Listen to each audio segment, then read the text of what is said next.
SOTL, we tend to call it SOTL, and it's a Scholarship of Teaching and Learning.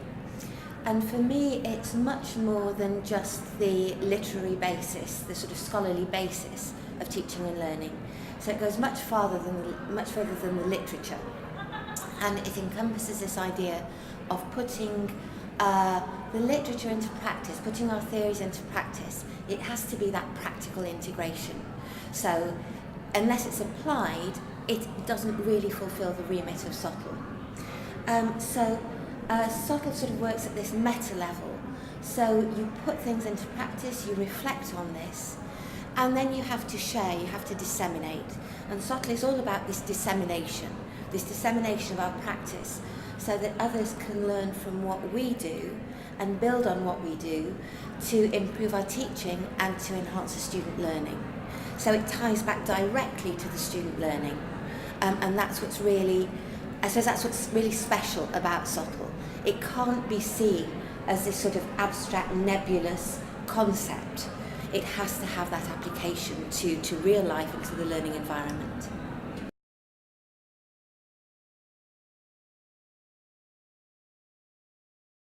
So I think that in the context I work in, the way in which we sort of deliver SOTL most clearly, I think, is through our institutional schemes for improving and enhancing teaching. So we have a framework in the UK called the UK Professional Standards Framework. And this is a framework around teaching and supporting learning. So faculty engage with this framework at different levels, in different categories, to show that they have some experience around teaching and some expertise around teaching and supporting learning. And that for me is the way to deliver SOTL, that this framework has to have an underpinning of SOTL. It can't just be that we pluck an idea out of the sky and expect that that might work. We go back to our literature, to our theories, and we share them with our colleagues so they've got something to base their practice upon. It's very difficult to expect colleagues, faculty to just know what to do. We have to help them to see all the alternatives, and so that's sort of our way of embedding SOTL in everyday practice. I think that one of the main barriers, the challenges, has been that SOTL is quite new. People have been talking about SOTL for decades. I suppose the leading light was probably Ernest Boyer in 1990 when he wrote his book on scholarship. But people have been talking about scholarship since a long time before that, but it was never really taken seriously. It was never seen as a real sort of academic endeavour. So it's getting people to recognise that SOTL is there, it is important, it does exist. We need to have this reflection on practice and then this ensuing action, and that it's actually not separate from the disciplines at all. It can be tied together with disciplinary pedagogies. They may have different epistemologies, but they come together. So it's not separate from what they're doing in the discipline. It actually enhances and gives a scholarly basis for what they're doing. So one of the biggest challenges is getting colleagues to see that and to recognise that scholarship of teaching and learning is part and parcel of their everyday practice.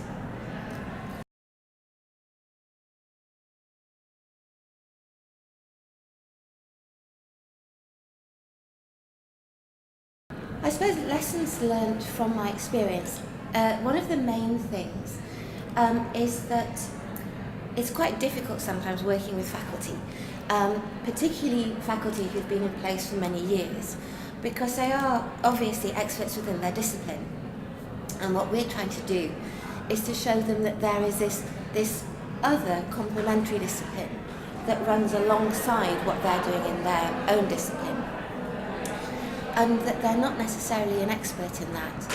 And that can be very challenging and places them in a position of vulnerability.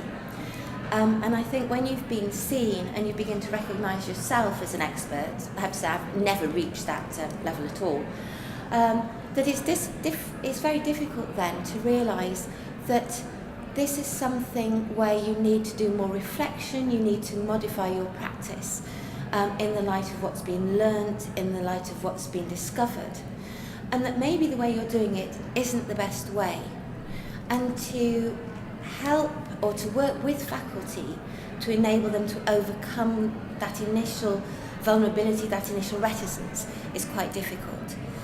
So one of the main things I've learned is the need to be, I suppose, very measured and gentle in one's approach, recognising colleagues' expertise and excellence, and sort of really emphasising that, whilst emphasising this other area that could be developed that would make them even more effective in their field.